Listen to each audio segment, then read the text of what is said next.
success against the Yankees. So he must really be hurting. Dunked into center field. It's a base hit. Kim is going to score. The throw goes over everybody. And Azokar will try to go to third. And that throw goes into left field. And Azokar will have a Little League home run. So we have the old Little League home run here for the Padres. We have Yankees Padres, Garrett Cole on the mound. And I didn't make this video to bash the throws of either the center fielder or the catcher, because if you follow my channel, you know that I made a way worse throw in the major leagues playing against the Milwaukee Brewers. If you haven't seen it, just type in Matt Antonelli, terrible throw against the Brewers, something like that. It's going to come up on YouTube. It was horrendous. So I'm not calling these guys out. They're way better than me. What I'm using this video for is another coaching point, because I see this far too often at my level, at the major league level, at the college level, at every level. So here we go. We have a line drive to center field. Bader's going to field this ball, and he's going to come up throwing. Now, the second he lets go with this ball, and listen, I did the same thing. The second I threw my ball, I went, oh, shit. The second he throws this ball, he goes, oh, I just threw that ball way over the catcher's head. Not making an excuse for him, but I will tell you, major league balls are extremely slick. Way slicker than normal baseballs. Now, I at least have an excuse. I made my terrible throw during like my first or second week in the big leagues. Bader's been in the league for a long time, really good center fielder. But still, the ball sometimes can slip out of your hand. So this ball is thrown way over the catcher's head. Now, here's where the problem begins. Look at Garrett Cole. He's just standing there. Right? He just kind of looks out like, are you serious with that throw right there? So everyone's done their job. The shortstop's gone here. The second baseman started to go over to first base, although he didn't go all the way.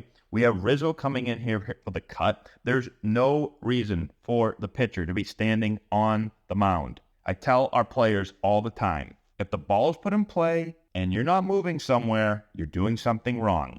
He needs to be back here. If he was, he would have caught that ball. This guy would have stayed here. He would have never gone to third. But because he wasn't back there, now the catcher picks it up, but he just fires it. Now he misses by, I mean, that's a good 15 feet over the third baseman's head in the left field. And now we have the old Little League home run. So let's play that one more time.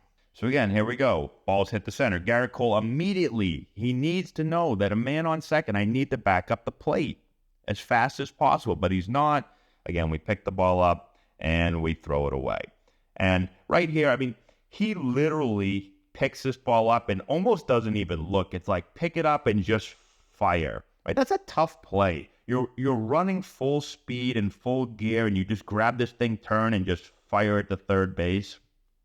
And obviously misses by a ton. But pitchers, I have a simple rule. Let's back up here for a second. I have a simple rule for you. Anytime there's a ground ball or a line drive single, we're always going to back up 2 bases ahead of the lead runner. So the lead runner was at second base. We have a line drive single to center. You're going to back up 2 bases ahead.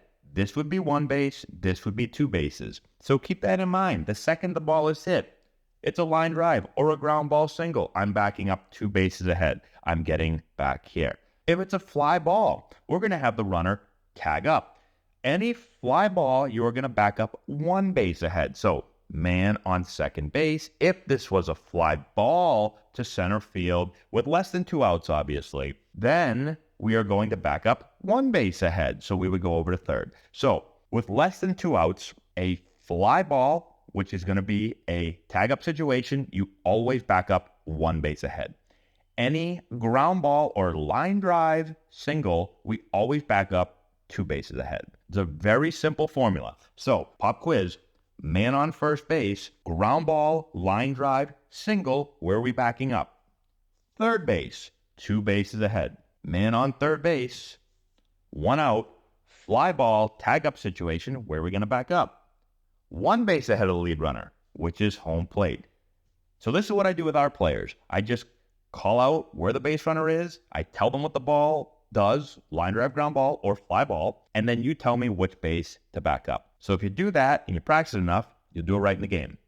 And if you use my second rule of if you're standing still, you're doing something wrong, just run somewhere. I don't care where you run. Honestly, he could just run somewhere. You can't stand on the dirt when you give up a hit with people on base. That's my lesson for the day.